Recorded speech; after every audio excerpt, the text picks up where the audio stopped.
안녕하세요. 지난주에 이어 오늘은 우리 어르신들의 삶에 대해서 그중에서도 삶의 만족도에 관한 말씀을 좀 나눠보려고 하는데요. 삶의 만족도라고 하는 거는 뭐냐면 인간이 행복하려면 내가 내 삶에 만족한다라는 만족감이 없으면 행복감을 느낄 수가 없잖아요.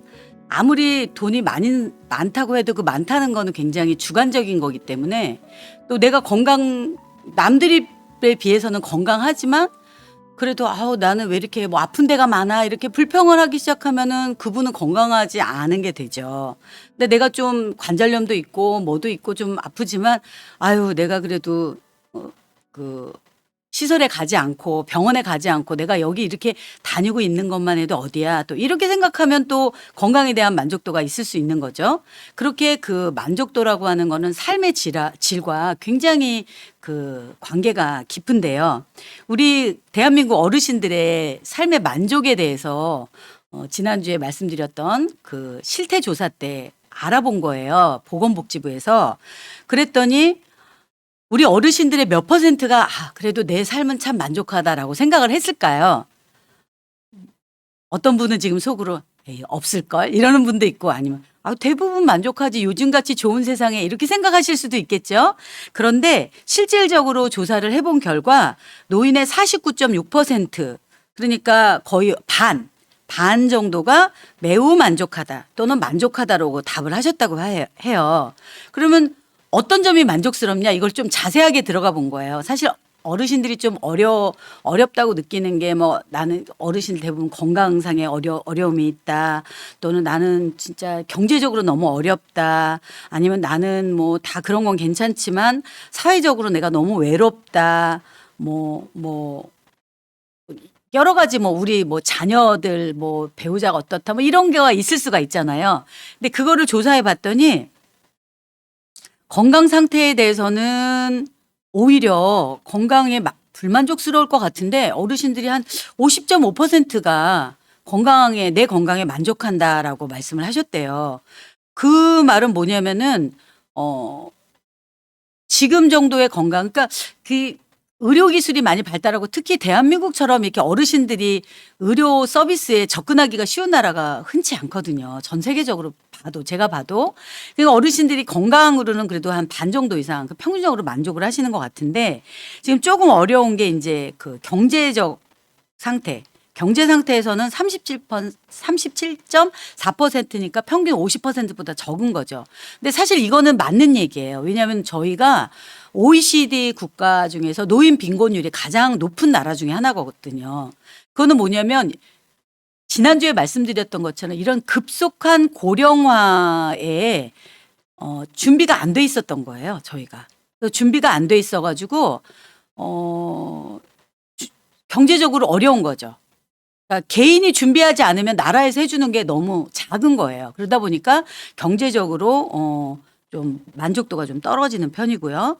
그 다음에 사회 여가 문화적으로는 한 42% 정도 된다고 하고요. 근데 제가 볼 때 좀 놀라웠던 거는 뭐냐면은 자기 배우자나 자녀들에 대한 만족도 생각보다 높아요. 배우자의 관계에서는 거의 한 71% 정도가 만족한다. 근데 그럴 수밖에 없을 것 같아요. 젊을 때는 막 비교도 하고 그런데 연세 드시면 옆에 있어주는 것만으로도 만족하고 감사하지 않을까요? 어쨌든 굉장히 높은 퍼센트가 나왔고요. 자녀 관계는 73.3%가 만족한다고 나와요. 아직까지는 우리나라가 어르신들에 대해서 최선을 다하려는 것도 있고 제가 볼 때는 어르신들이 그 자녀에 대한 사랑이 모든 나라가 다 마찬가지지만 우리나라 어르신들이 또 자녀에 대해서는 또 마음이 끔찍하시잖아요. 그리고 또 우리나라가 그런 어떤 그 매스컴이나 이런 사회적인 이런 정보가 이렇게 빠르게 전달이 되어진 상태이기 때문에 젊은 사람들이 얼마나 지금 어렵고 힘든가를 잘 이해를 하시는 것 같아요. 오히려 어르신들 지내실 때는 젊으셨을 때는 그래도 이렇게 살았었는데 지금은 너무 힘들더라. 우리 아들 딸 봐도 너무 힘들고 우리 며느리 직장 다니는 것도 힘들고 우리 손자 손녀 아르바이트 하는 것도 너무 힘들고 이렇다더라. 이런 걸 이해를 많이 해 주시기 때문에 조금 부족한 게 있어도 좀 만족해 주시는 게 아닐까라는 생각이 제가 들어요. 네. 어쨌든 이렇게 2011년에 비해서는 굉장히 만족도가 이렇게 올라간 거를 볼 수가 있어요. 그리고 경제적 만족도도 10년 전에는 거의 28.8%였어요. 그런데 지금 37.4%니까 경제적 만족도가 많이 올라갔죠. 나라에서 막 어르신들 이런 빈곤 문제 때문에 굉장히 노력들을 많이 하고 뭐 많이는 아니지만 그래도 어르신들 일자리 문제며 뭐 또 이렇게 연금 문제며 이런 것들을 굉장히 노력을 한 결과라고 생각을 해요. 그래서 이러한 어르신들의 그런 실태 조사로 인해서 삶이 변화하고 다양한 복지 수요가 있다는 결론이 나왔어요. 그 말은 뭐냐면 어르신들이 다 똑같은 어르신이 아니라는 거죠. 상황과 처지가 너무 다른 거예요. 경제적 상황에 따라서 건강 상태에 따라서 옛날에는 뭐 어르신들이 그런 얘기 했잖아요. 뭐 아유 노인 되면 다 애가 돼라고 얘기를 하셨는데 그런 부분이 어느 측면에서는 맞는 말이지만 어느 측면에서는 그건 저는 개인적으로 별로 좋아하지 않는 얘기 중에 하나예요.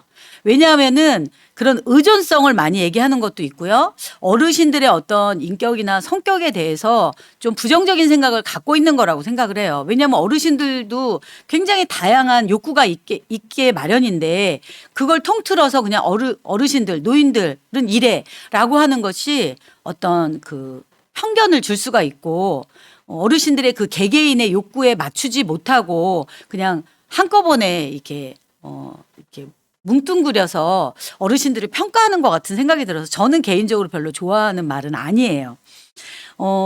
어쨌든 노인들이 단독 가구냐 아니면은 가족들과 같이 있느냐 아니면 시설에 있느냐 또 건강 상태가 상중하에 따라서 경제 상태가 또 어떤 얼만큼 의존적인가에 따라서 다 이런 그런 환경이 다르기 때문에 그거에 맞는 어떤 정책들이 나와야 된다고 생각해요. 근데 제가 이제 이런 정책들을 여러분들하고 얘기를 한들 지금 제가 여기서 여러분들하고 이 얘기를 나눈다고 해서 뭐 이 정책이 뭐 바로 반영이 돼서 내일 국회를 통과하는 것도 아닌데 뭐 언제까지 이런 얘기만 할 수 있겠어요. 다만 이런 얘기들을 여러분들이 알고 계시면 아, 이게 내 문제만은 아니구나라고 조금 더 자신을 객관화할 수 있다는 점에서는 좋은 점이고요. 제가 오늘 여러분들하고 말씀을 한 가지 나누고 싶은 거는 관계에 대한 얘기를 조금 더 나누고 싶어요.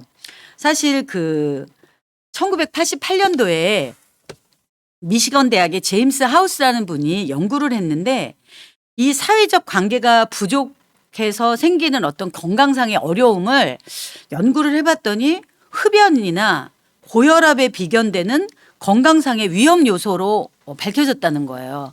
그러니까 우리가 담배 냄새만 맡아도 이거 건강이 안 좋은데 뭐 혈압이 생겨도 이거 진짜 건강상의 심각한 문제인데 라고 생각을 하지만 사회적 관계가 별로 없고 그냥 집에만 계시고 내가 고립됐다고 느끼는 그 마음만으로도 이미 건강상의 치명적인 영향을 받게 된다는 거죠. 그래서 미국에서 혼자 사는 사람은 누군가 함께 사는 사람에 비해서는 사망률이 2.5배가 높은 걸로 밝혀졌어요. 사람이 아니어도 식물이나 애완동물과 함께 사는 사람은 이런 돌볼 대상이 없는 사람보다 훨씬 더 오래 사는 거로 밝혀졌어요. 그래서 지난달에 저희 행복한 어르신 학교에서 여러분들한테 꽃을 다 나눠드렸죠. 집에서 키워보셨는데 너무너무 기뻐하시는 거예요. 막 어떤 분들은 꽃 폈다고 너무 좋아서 박수를 치시면서 너무 우리 집 꽃 너무 예쁘다고 사진 찍어서 보여주시는 분들도 있었고요. 또 성격상 이렇게 보면은 의사를 기다리는 동안 옆에 있는 분들이랑 말이라도 한마디 더 하시는 분들이 병이 또 훨씬 더 빨리 쾌유되는 연구 결과를 보고 있어요. 근데 요즘 같은 경우에는 뭐 사람들을 만날 수가 없잖아요. 그래서 더 건강상으로 사실 문제가 있는 것 같아요. 아이들 동화에 개구리와 공주라는 아주 유명한 얘기가 있어요. 근데 요즘에 그 동화와는 조금 다른 개구리와 공주라는 그 동화가 노인들 사이에서 유행을 하고 있는데 미국의 네브라스카 주에 사는 노인들한테 이런 얘기가 있대요. 노인이 개구리 한 마리를 잡아가지고 개구리한테 이렇게 얘기를 했대요. 개구리가 이렇게 얘기를 했대요. 그 노인한테 저에게 키스를 해주신다면 저는 예쁜 공주로 변할 수 있어요. 그런데 이 말을 들은 노인은 그 개구리한테 키스를 해주지 않고 개구리를 주머니 속에 넣고 다니는 거예요. 개구리는 이렇게 투덜거렸죠. 키스를 해주면 내가 예쁜 공주가 돼서 함께 살 수 있을 텐데 왜 그러질 않는 거지? 그래서 노인한테 물어봤대요. 아니 왜 저에게 키스만 해주면 제가 아주 예쁜 공주가 될 텐데 그래서 함께 지낼 수 있는데 왜 그렇게 안 하는 거예요? 그렇게 하더래요. 그랬더니 그 노인이 말하기를 솔직히 말해줄까? 너도 내 나이가 돼봐. 공주보다는 말하는 개구리가 더 좋지. 이렇게 얘기를 했다는 거예요. 이 이야기는 노년기에 이야기할 상대가 얼마나 중요한가를 잘 보여주는 거예요. 예쁜 공주 옆에 있으면 뭐예요? 자기를 거들떠도 안 볼 텐데. 오히려 개구리처럼 주머니에 넣고 다니면서 이렇게 자기에게 말을 걸어주는 친절한 개구리가 더 좋다는 거죠. 이거는 사회적 관계가 축소되기 쉬운 우리 어르신들의 삶을 잘 말해주는 얘기라고 할 수 있어요. 그래서 사실 여러분들이 이런 어르신 학교 이런 거 자꾸 모이고 나오고 이렇게 해야 되는데 이제 여러분들 주사 다 지금 백신 잘 맞고 계시죠? 이제 주사 다 맞으시면 여러분들 어르신 학교 이제 다시 오셔서 식사는 아직 못 하더라도 서로 얼굴 보고 얘기하고 그렇게 하시는 게 여러분들의 건강에 또 여러분들의 삶의 질을 높이는데 얼마나 큰 좋은 일인가를 생각하시면서 이 강의도 잘 들어주시고 또 다음 강의도 열심히 들어주시기 바랍니다. 감사합니다.